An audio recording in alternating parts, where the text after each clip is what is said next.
Hi NCERT grade 11 chapter 2 structure of atom உடைய book back question solve பண்ணிட்டு இருக்கோம். Question 2.26 an atom of an element contains 29 electrons and 35 neutrons. Reduce the number of protons and the electronic configuration of the element அப்படின்னு கேட்டிருக்காங்க. Right. So இங்கே first வேர்டே an ஆட்டம்னு கொடுத்துட்டாங்க. So இது ஒரு நியூட்ரலான ஆட்டம், முதல்ல இது தெரிஞ்சுக்கணும். ரைட். அப்போ ஒரு நியூட்ரலான ஆட்டமில் ஃபஸ்ட்டு இதில் கீவேர்டுனது நம்ம கண்டுபிடிச்சது இது ஒரு ஆட்டம். ரைட்டா. இதில் என்ன இருக்குது, நமக்கு எலக்ட்ரான்ஸோடைய கவுண்ட் 29 இருக்குது. அதே மாதிரி ப்ரோட்டான்ஸோடைய கவுண்ட் நமக்கு என்ன இருக்குது அப்படின்னா ப்ரோட்டான் தான் கேட்டிருக்காங்க. அண்ட் நியூட்ரானோடைய கவுண்ட் பார்த்தீங்க அப்படின்னா 35 இருக்குது. ரைட். ஸோ இதுதான். இப்போ ஆட்டம் நியூட்ரலாக இருக்கும்போது number of electron, so in neutral atom அதெல்லாம் இன் ஆட்டம்னு எழுதிக்கலாம். In atom number of electron that is equal to என்னது, நம்பர் ஆஃப் ப்ரோட்டான். ஸோ அப்போ இங்கே என்ன கேட்டிருக்காங்க, நம்பர் ஆஃப் ப்ரோட்டான் கேட்டிருக்காங்க இல்லையா. ஸோ அப்போ number of proton that is equal to 29. Right. So number of neutrons அவங்க கொடுத்துட்டாங்க. இப்போ நம்ம அந்த 3 எலமெண்ட்ரி பார்ட்டிகளும் கண்டுபிடிச்சாச்சு. இது 29னா இப்போ இங்கே நமக்கு 29 தான் வரும். First question over. ரொம்ப சிம்பிளான ஒன்று. செகண்ட் ஒன்று எலக்ட்ரானிக் கான்ஃபிகரேஷன் கேட்டிருக்காங்க.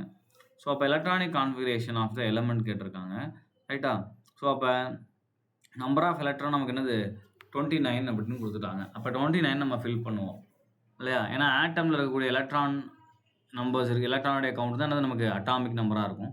அப்போ எழுதும்போது நம்ம ஸ்டார்ட் பண்ணுறது எப்படி, அப்போ என் வேல்யூ ஆர் எலக்ட்ரானுடைய கவுண்ட் தட் இஸ் ஈக்குவல் 29. அப்போ நமக்கு என்ன இருக்கும், அட்டாமிக் நம்பர் என்ன இருக்கும் நமக்கு 29 தான். ரைட். ஸோ அது இசட் ஈக்குவல்னா நமக்கு 29. ரைட். இப்போ 29 ஸ்டார்ட் பண்ணலாம். 1s2, அடுத்து 2s2, 2p6 10 போட்டேன். அடுத்து 3s2, 3p6, அடுத்து 4s2. ரைட். ஸோ அடுத்து நமக்கு என்ன வரும் 3d. இங்கே பார்த்தீங்கன்னா 10 20, ஸோ 3d 9 வரும் இல்லையா. ஸோ இது என்னது atomic number Z equal to 29 அப்படின்னா இது என்ன எலமெண்ட்டு, காப்பர் இல்லையாப்பா. ஸோ இது என்னது காப்பர், Cu. ரைட். காப்பரோட எலக்ட்ரானிக் கான்ஸ்டன்ட் எழுதியாச்சு. பட் ஆனால் இது என்னது நமக்கு ஆக்சுவலாக இது வந்து நம்ம எழுதுறது தியரிட்டிக்கலாக. எக்ஸ்பெக்டடில் என்ன ஆகும், நமக்கு இந்த half filled and completely filled orbital ஸ்டெபிலிட்டிக்காக என்ன ஆகும், ஒரு எலக்ட்ரான் அந்த எஸ் ஆர்பிட்டால் வந்து என்ன ஆகும், இங்கே மூவ் ஆகும். ஸோ அப்போ எலக்ட்ரானிக் கான்ஸ்டன்ட் நம்ம எப்படி மாறும், 1s2, 2s2, 2p6, 3s2, 3p6. So என்ன நமக்கு 4s1, 3d 10 அப்படின்னு மாறும். ஸோ இதுதான் எலக்ட்ரானிக் கான்ஃபிகரேஷன். ரைட்டா. ஸோ அவங்க என்ன எலமெண்ட் அப்படின்னு கேட்கல, எலக்ட்ரானிக் கான்ஃபிகரேஷன். சப்போஸ் எலமெண்ட்டோடைய பேர் எழுத சொல்லி என்ன வந்துருக்கும் நமக்கு இந்த இடத்துல.